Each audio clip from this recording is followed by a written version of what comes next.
Pesan seorang kakak untuk adiknya, mewakili bapa dan mama serta adik. Cinta pertama seorang anak perempuan adalah bapaknya. Cinta terakhir seorang bapa adalah anak perempuannya.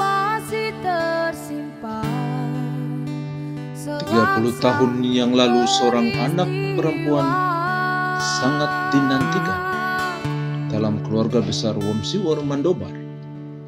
Kenapa? Ini kelahiran anak pertama yang mana dia membuat mama adalah orang yang paling dimarahi, baik jalan, makan, tidur, bicara pun semua dijaga. Karena ketika anak yang di dalam kandungan ini kena sesuatu, maka yang paling disalahkan adalah mamaku. Tepatnya hari Sabtu jam 5 pagi, tanggal 26 November 1994, sang putri yang sangat dinanti keluarga ini lahir. Kebahagiaan terpancar di mata semua keluarga besar. Putri pertama mereka telah lahir. Untuk menjaga kesehatan sang putri kesayangan, bapakku tak mengizinkan putrinya meminum susu dari toko dan 100% air susu ibu atau ASI. Sudah banyak dot bayi yang dibuang waktu mama coba membelinya. Sekali lagi, sang putri kesayangan sangat dijaga sampai waktunya melepas susu. Ketika sudah berumur 5 bulan, sang putri sudah bisa makan, dan bubur kesayangannya adalah bubur cerelak. 1 minggu bisa menghabiskan 3 kaleng bubur cerelak. Selama 1 tahun menghabiskan 50 kaleng bubur cerelak dengan harga 27.000 1 kaleng. Mama cuma yang menyusul, namun yang jaga, gendong, memandikan adalah bapak. Seorang putri lebih dekat sama bapaknya ketimbang mama. Belum pernah tidur di rumah keluarga ketika bertamu atau berkunjung, walau itu cuma sedekat sosmai sama neneknya. Saking tidak bisa sehari pun tidak di samping sang bapak. Bapak mau ke kebun, ke laut, ke kota, atau kemana saja harus memberitahu sang putri. Kalau tidak, dia tidak bisa tidur, tidak bisa makan, bahkan memarahi bapak karena tidak diberitahu. Sejak kelas 1 SMP, untuk pertama kali sang putri kesayangan keluar meninggalkan rumah dan pergi jauh, tinggal bersama omnya di Raja Ampat. Tiap hari telepon sambil menangis, namun satu bahasa yang keluar, kalau saya, bapak dan mama justru harus tunjukkan berhasil di sekolah. Bukan cuma 3 tahun di SMP, bahkan 3 tahun lagi di SMA, sehingga 6 tahun jauh dari bapak dan mama. Dan ditambah lagi 4 tahun kuliah, 1 tahun nurse, 1 tahun uji kompetensi, sehingga sang putri kebanggaan ini tak terasa menghabiskan waktu jauh dari orang tua sekitar kurang lebih 13 tahun hanya karena studi. Karena jauh selama 13 tahun lebih, sang putri kebanggaan yang paling dimanja dan tak pernah dibiarkan injak tanah sedikit pun karena berada di pundak sang bapak, justru sudah tak sedekat seperti dulu dengan sang bapak. Dan karena demi sang putri kebanggaan mendapat gelar escape nurse yang tertulis di undangan, dan bapak bisa bangga bahwa anak bisa lebih dari bapaknya, sang tulang punggung keluarga ini tak pernah sedikit pun tidur nyenyak.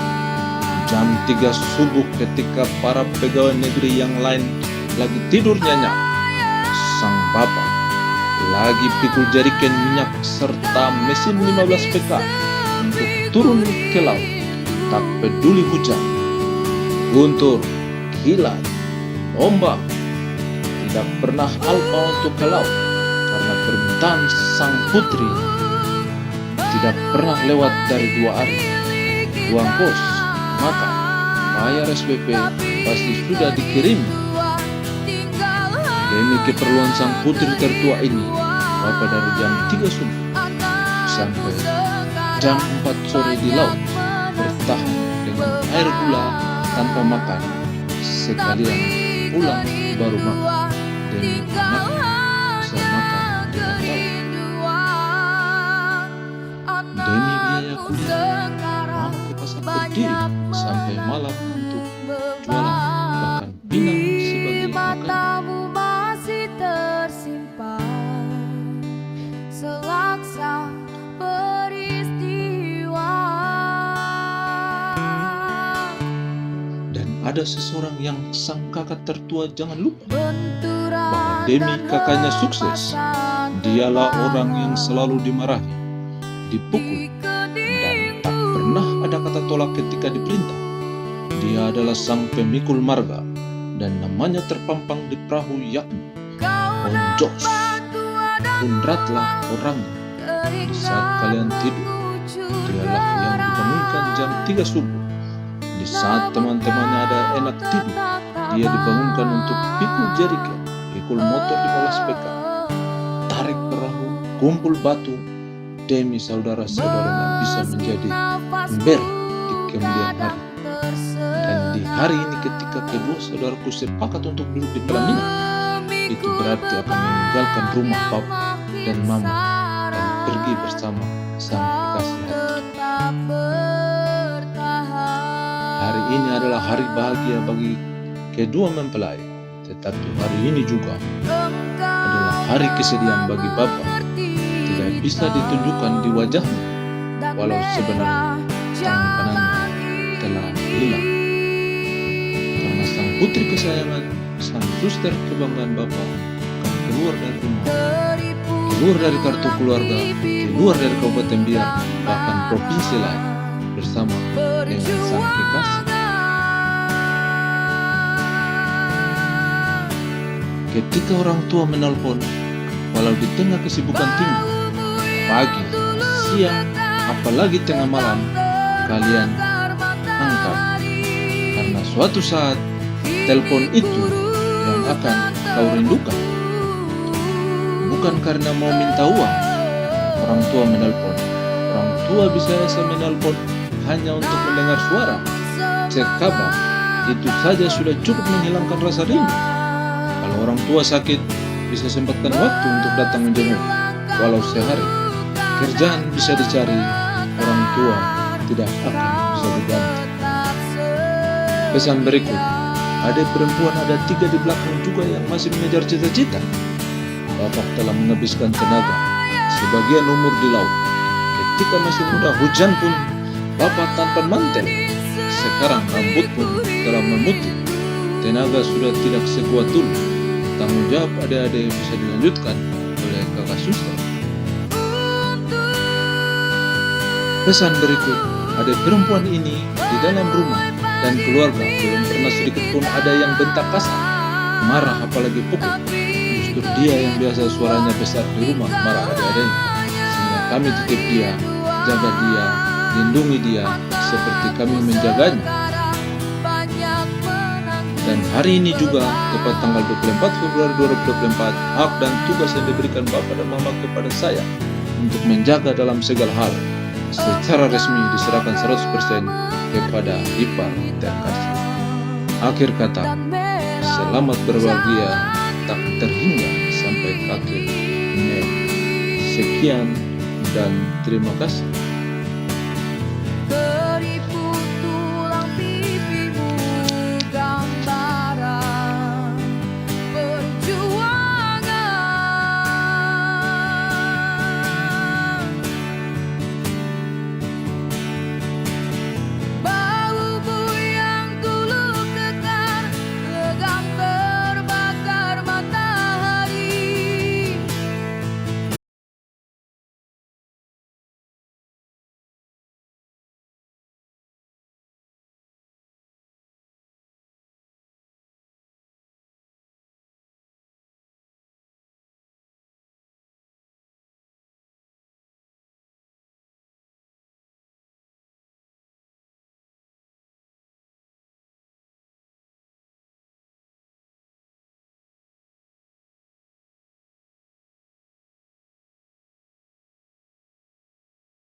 Tinggal sa karap ang karap tinggal dulu.